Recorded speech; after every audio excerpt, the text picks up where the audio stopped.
আজকের ভিডিওতে আমরা দেখব ডোমেইন প্লাস হোস্টিং কিভাবে কানেক্ট করবেন।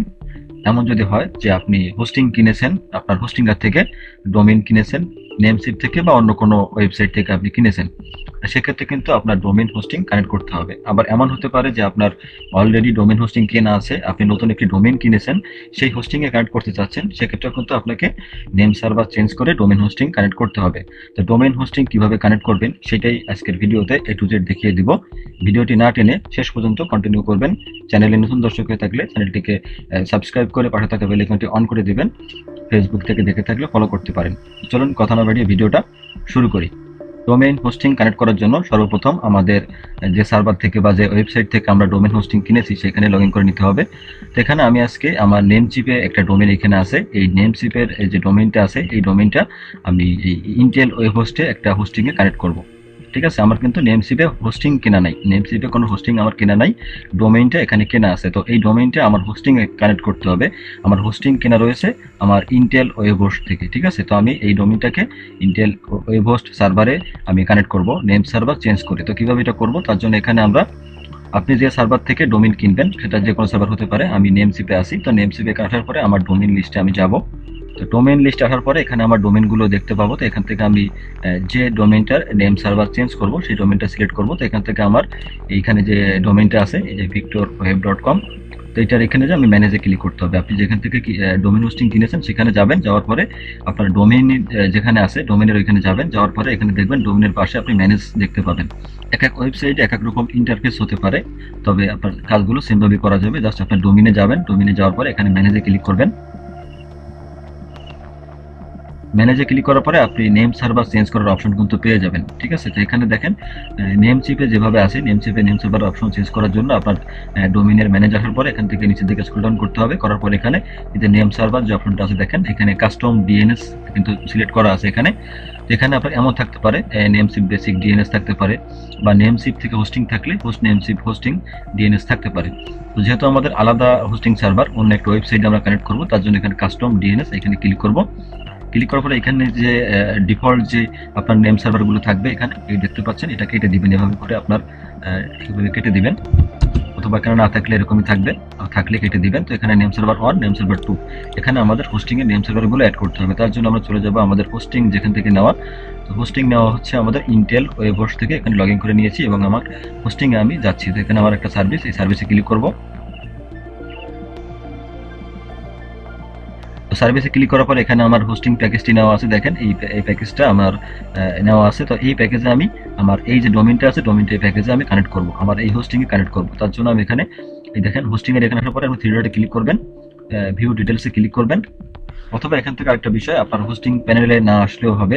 হোস্টিং কেনার পরে আপনি যে ওয়েবসাইট থেকে হোস্টিং কিনবেন সেখানে কিন্তু আপনাকে থেকে একটা মেইল করা হবে আপনার মেইলে যে আপনার ডোমেইনের যে নেম সার্ভার আছে বা হোস্টিং এর যে নেম সার্ভার আছে, হোস্টিং এর নেম সার্ভারটা কিন্তু আপনাকে মেইলে দিয়ে দিবে। আপনি চাইলে মেইল থেকে কপি করে নিয়েও কিন্তু আপনি চেঞ্জ করতে পারেন, অথবা আপনি এভাবে হোস্টিং এ আসার পরে হোস্টিং থেকে আপনি নেম সার্ভার কিন্তু দেখতে পাবেন। দেখা যাচ্ছে অনেক ওয়েবসাইটে কিন্তু নেম সার্ভারটা হোস্টিং এর এই যে ভিউ ডিটেলসে ক্লিক করলে আপনি দেখতে পাবেন, আবার অনেক ওয়েবসাইটে কিন্তু আপনি দেখতে পাবেন না, আপনি মেইল থেকে কপি করে নেবেন। হোস্টিং কেনার পরে আপনার মেইলে আপনার হোস্টিং এর নেম সার্ভার কিন্তু তারা পাঠিয়ে দিবে, সেখান থেকে কপি করে নিতে পারেন যদি আপনার হোস্টিং এ না পান। তো আমি এখান থেকে নিচ্ছি, জাস্ট এখান থেকে আমি নেম সার্ভারটা কপি করে নিব। চলে আসছি নেম সার্ভার আসার পরে এখানে নেম সার্ভার 1, নেম সার্ভার 1 এ আমি এটা পেস্ট করে দিব। ঠিক আছে, এখান থেকে এই যে নেম সার্ভার এইটা প্রথম যেটা থাকবে আপনার প্রথমটা আপনি নেম সার্ভার 1 এ দিয়ে দিবেন, এবং এখানে নেম সার্ভার 2। তো এখান থেকে আমি আবার চলে আসবো, আসার পরে এই দ্বিতীয়টা আমি নেম সার্ভার 2 যে অপশন আছে সেখানে দ্বিতীয়টা কপি করে নিলাম। কপি করে নেওয়ার পর এখানে চলে আসবো, আসার পর এখানে এই নেম সার্ভার 2 এখানে দিয়ে দিব। আমি আবারও বলতেছি, আমি নেমসিপে আছি, আপনার এক এক ওয়েবসাইটের কিন্তু এক এক রকম ইন্টারফেস হতে পারে, জাস্ট কাজগুলো কিন্তু সেমভাবেই করতে হবে। তো এখানে দেখেন নেম সার্ভার, তারপরে কাস্টম ডিএনএস, তারপরে দেখেন NS5 দিয়ে যে নেম সার্ভারগুলো আছে 5 6, এটা কিন্তু আমি 1 2 দুই ঘরে বসে নিলাম। আপনার যদি আরো নেম সার্ভার থাকে সেক্ষেত্রে অ্যাড নেম সার্ভারে ক্লিক করলে এখানে কিন্তু আরো অপশন চলে আসবে। তো আমাদের দুইটা হলেই হচ্ছে, এটাই এনাফ। তার জন্য এখানে আমরা এটা দিয়ে দেবো। দিয়ে দেওয়ার পরে এখানে টিক মার্ক আছে নেম চিপে, তো এখানে নেম চিপে এখানে টিক মার্কটা আমি ক্লিক করে দেবো। এখানে সেভ অপশন যেখানে আছে এই সেভ অপশনে আপনি ক্লিক করে দিবেন। আপনার সেভ অপশনটা কিন্তু নিচের দিকেও থাকতে পারে অন্যান্য সার্ভারে। তো সেভে ক্লিক করে দেওয়ার পরে নেম সার্ভার কিন্তু চেঞ্জ হয়ে যাবে। আপনাকে এখানে একটা নোটিফিকেশন দেখাবে উপরে যে 24 ঘন্টার মতো কিন্তু সময় লাগতে পারে নেম সার্ভার চেঞ্জ হওয়ার জন্য। আপনি যে এখন নেম সার্ভারটা চেঞ্জ করলেন, এটা চেঞ্জ হওয়ার জন্য আপনার কিন্তু 24 ঘন্টা পর্যন্ত সময় লাগতে পারে। বেসিক্যালি 1 থেকে 1.5 ঘন্টা সময় লাগে, সর্বোচ্চ এর ভিতরে হয়ে যায়। আপনি 1 থেকে 1.5 ঘন্টা পরে চেক দিলে দেখতে পাবেন। তো এটা কিভাবে আপনি চেক করবেন চেঞ্জ হলো কিনা, ঠিক আছে? তো আপনি জাস্ট চেক করার জন্য যেটা করবেন, আপনি এই ওয়েবসাইটে চলে আসবেন। এখানে হুইজ.com যে ওয়েবসাইটটা আছে, এই লিঙ্কটা আমি ভিডিও ডিসক্রিপশনের মধ্যে দিয়ে দেবো। এখানে চলে আসবেন।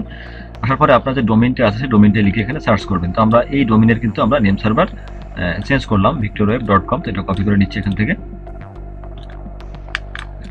এটা কপি করে নিয়ে আমরা এই ওয়েবসাইটে চলে আসবো। আসার পর এখানে আমাদের যে ডোমেইনটা আছে সেটা আমরা এখানে দিয়ে দিব।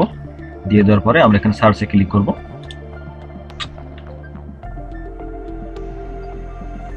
তো সার্চে ক্লিক করার পরে দেখেন আমাদের ডোমেইনের ইনফরমেশনগুলো এখানে চলে আসছে। ডোমেইন এত, তারপর রেজিস্টার, এখানে সবকিছু দেখাচ্ছে। তো এই দেখেন নিচে নেম সার্ভার আছে এখানে, এই যে দেখেন নেম সার্ভার 5, নেম সার্ভার 6।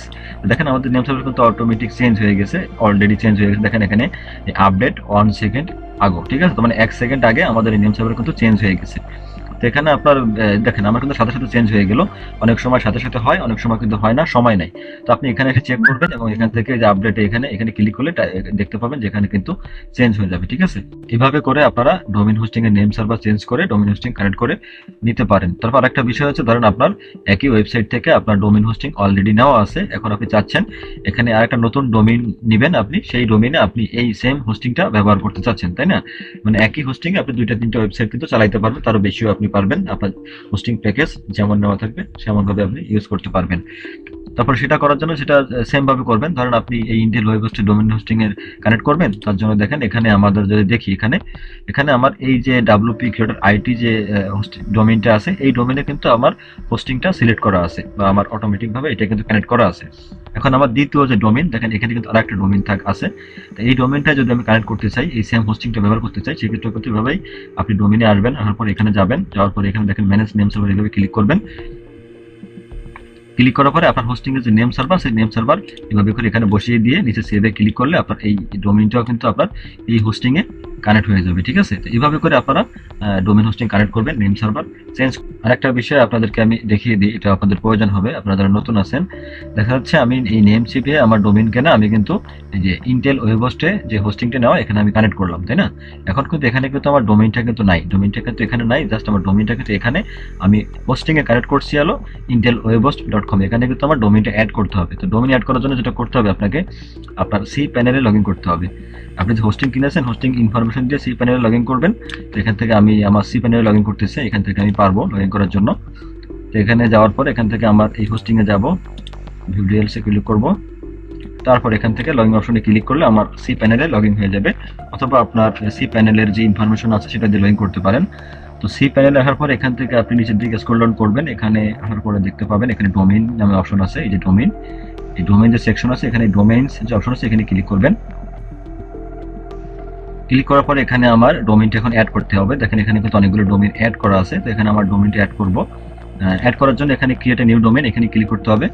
তো ক্লিক করার পরে আমাদের যে ডোমেইনটা, এই ডোমেইনটা হচ্ছে এইটা, এখানে victorweb.com, এটা আমরা কপি করব। এখান থেকে কপি করার পরে এখানে আমরা জাস্ট এখানে পেস্ট করে দিব। পেস্ট করার পরে এখানে আমরা এই যে শেয়ার ডকুমেন্ট, এই যে যেটা আছে পাবলিক HTML, এটা টিক মার্কটা অবশ্যই উঠিয়ে দিবেন। এখান থেকে অবশ্যই উঠিয়ে দিবেন। এখানে এটা উঠিয়ে দিবেন অবশ্যই। উঠিয়ে দেওয়ার পরে আপনি এরকম অপশন পাবেন। দেখেন এখানে আপনার ডোমেইনটা দিয়ে দিবেন, এই নেম আপনার অন্য সার্ভারে যে ডোমেইনটা আছে সেই ডোমেইনটা আপনি এখানে দিয়ে দিবেন। তারপর এখানে যে সাব ডোমেইন আছে এখানেও কিন্তু এইভাবেই সেম ভাবে থাকবে, কিছু করার দরকার নেই। জাস্ট আপনি ডোমেইনটা দিয়ে টিক মার্কটা উঠিয়ে দিবেন, দিয়ে এখানে সাবমিট অপশনে ক্লিক করবেন। তো সাবমিট অপশনে ক্লিক করলে আমাদের ডোমেইনটা কিন্তু আমাদের এই হোস্টিং এ অ্যাড হয়ে গেল। দেখেন আমরা ডোমেইনসে আছি এখানে, তারপরে নিচের দিকে স্ক্রল ডাউন করলে এখানে দেখতে পাবো আমাদের ডোমেইনটা কিন্তু এখানে চলে আসছে, ঠিক আছে? এখন কিন্তু আপনার যে হোস্টিং ফাইল ম্যানেজার আছে সেখানে কিন্তু আপনার এই ফাইলটা কিন্তু ক্রিয়েট হয়ে গেল, ঠিক আছে? WP ক্রিয়েটর বিডি, আপনার ডোমেইন যে নাম যেটা থাকবে সেই নামে কিন্তু একটা ফাইল আপনার ক্রিয়েট হয়ে গেল। সেখানে আপনার ফাইল আপলোড করে অথবা আপনি এই ডোমেইনে ওয়ার্ডপ্রেস ইনস্টল করে আপনি কিন্তু এখন এই ইন্টেল ওয়েব হোস্ট বা আপনার যে এখান থেকে হোস্টিং এ কানেক্ট করছেন সেখান থেকে কিন্তু আপনি ওয়েবসাইট তৈরি করতে পারবেন। তো আশা করি বিষয়টা আপনারা সম্পূর্ণ বুঝতে পারছেন। তার পরবর্তীতে কোনো কিছু মিস হয়ে যায়, না বুঝে থাকেন, কমেন্ট করবেন, অবশ্যই কমেন্টে রিপ্লাই পেয়ে যাবেন এবং পরবর্তীতে ভিডিও করে দেওয়ার চেষ্টা করব। তো আজকের ভিডিওটা পর্যন্তই। ভিডিওটি ভালো লাগলে অবশ্যই চ্যানেলটিকে সাবস্ক্রাইব করে যাবেন। ভালো থাকবেন সবাই, আসসালামু আলাইকুম।